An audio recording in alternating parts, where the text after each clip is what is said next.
Hello, beautiful people. Welcome back to InfoScope Media TV. My name is Confidence. Today, we'll be bringing you a very, very special edition because, of course, it's a special month. It's the International Women's Month with the theme Choose to Challenge. I choose to challenge my fears. I choose to challenge my limitations. I choose to challenge the little voices in my head saying you cannot. What do you choose to challenge? On today's edition, we have a very, very special guest with us. She was once the Vice President of Federal University of Technology, Owerri, 2015-2016 academic year, Aluta year actually, and also the Secretary General of Association of Imo State Vice President, no other person than Ezenwa Vivian G. So thank you so much, Ma, for joining us on the show today. Thank you. Thank you so much. It's an honor to have you here. You're looking actually fabulous. Thank you. Marriage is actually looking so good on you. Like, you know, some people come into marriage and they're looking worn out next thing you know, but you're looking so good. Like, how you did one?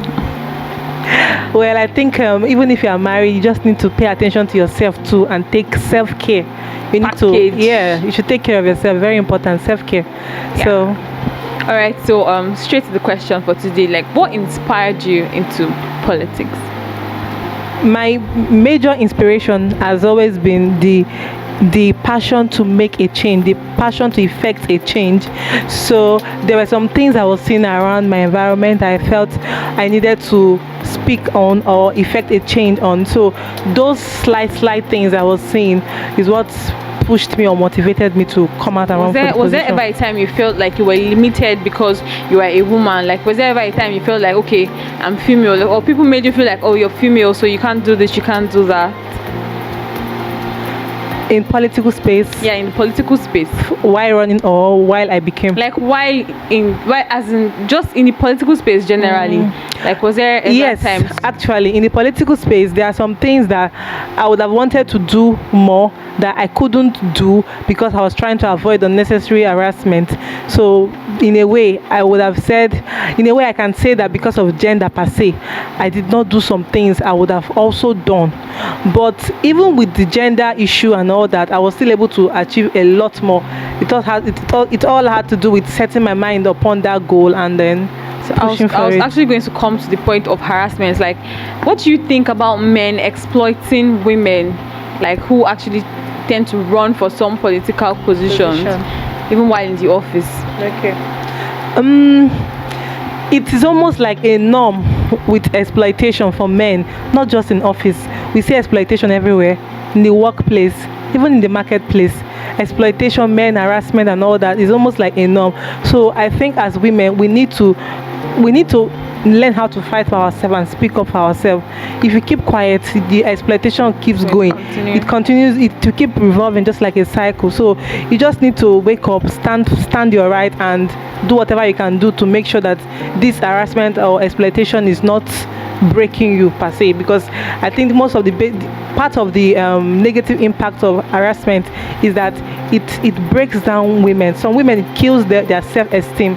So just make up your mind that, okay, no matter the harassment you are seeing, you are going to stand up to it, you are going to challenge it, you're not just going to allow it to weigh you down. So if it is molestation and all that, it will come.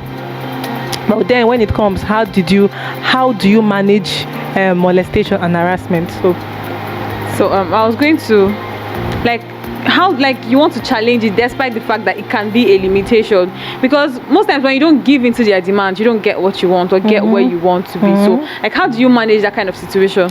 Just tell yourself that, encourage yourself, tell yourself that when you get to that position that you are aiming to get to, those persons or those people that are harassing you, they will not be able to come near you again. So you just make up your mind, be stubborn about it, go about what you want, ignore every negative vibe coming, ignore everything that people are saying to you, just be focused. Anybody that is not willing to support your journey, you shift yourself entirely, focus on new people that are going to support you. Once you get to that position you want, you will see that those persons that are harassing you, they are nothing, you don't need them.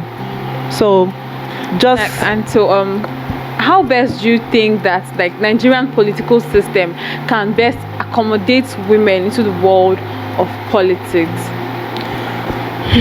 Nigerian political system.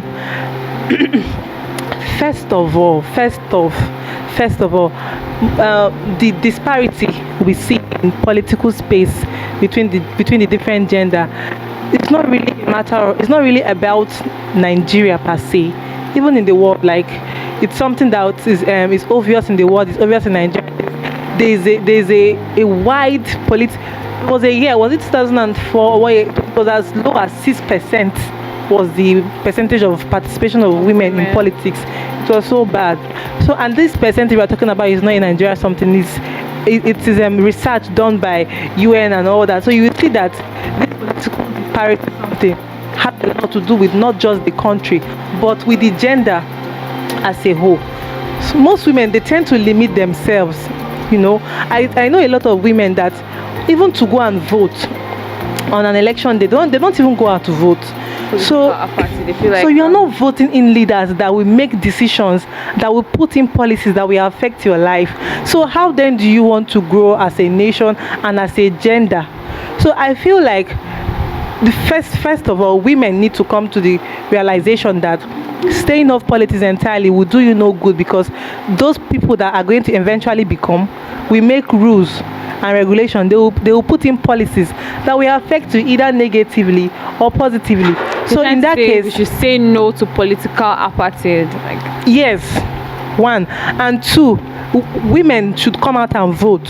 And then, apart from women coming out to vote, as a nation, okay, the best way a nation can improve women participation in politics is, we can, first of all, as a nation, we can start trying by adjusting our policies. Those policies that limit women to run for election, they should be addressed, they should be adjusted. Example of such policies, like sorry, example of what? Such policies that limit women from participation. Okay. No, basically they're not like policies per se that limit women from participation, but if we can, like, our leaders, our decision makers can put in policies that can encourage women to run for election, those policies will also help women to become more involved. So I feel like political leaders our lawmakers should impute policies that can encourage women to run for election. And then, as a good political leader, we can also decide to go into capacity building for women, organize events, organize workshops, organize seminars to train young women, build up their confidence, their capacity and all that. It also promotes participation in politics. Most women that don't come out today is not because they don't want to come out. Some of them is because of fear. They don't want to talk in public. Some of them, their political and their religious background has so suppressed them that they feel it is wrong to come out and talk. So when we start building or creating capacity building workshops for women, we see more women coming out to talk. We see more women taking up political positions and So do you think your foundation is actually, like, you own a foundation, so are you guys looking forward to organizing women and maybe talking them into stuff like this, like sensitizing them into events like yes, this? when I was even till now, I run a small pet project, Prudent Women Initiative. So what we do is we focus on capacity building. We bring in ladies, we try to build them based on capacity wise, how to be able to talk, how to represent yourself, how to even, sometimes we just group them, we after training them, we make them train other people. That's peer mentoring. Sometimes we even make them go to, we just train women generally on how to build their capacity, how to talk fluently, how to be able to speak up for yourself. Speak out. Yeah, So because it's okay. this is where the foundation is. If you are not able to talk, if you are not able to challenge some things happening around you, if you are not able to develop yourself, learn some skill, make some money, how then do you intend to come out and say you want to run an elected position? How do you want to impact? So we start from the scratch, building capacity, encouraging them to vote, go out and vote, cast your vote and all that. So this is where we just basically start from. Thank you so much, ma'am. It's been a really, really interesting session. Like, I've learned a lot personally by just having this conversation with you. Okay. Thank you so much for joining us on this session. Thank you. Till we meet again next time, don't forget to follow us on Facebook, Instagram, Twitter at Infoscope Media and YouTube at Infoscope Media TV. I remain your host, Agwa VK Confidence. Stay with us.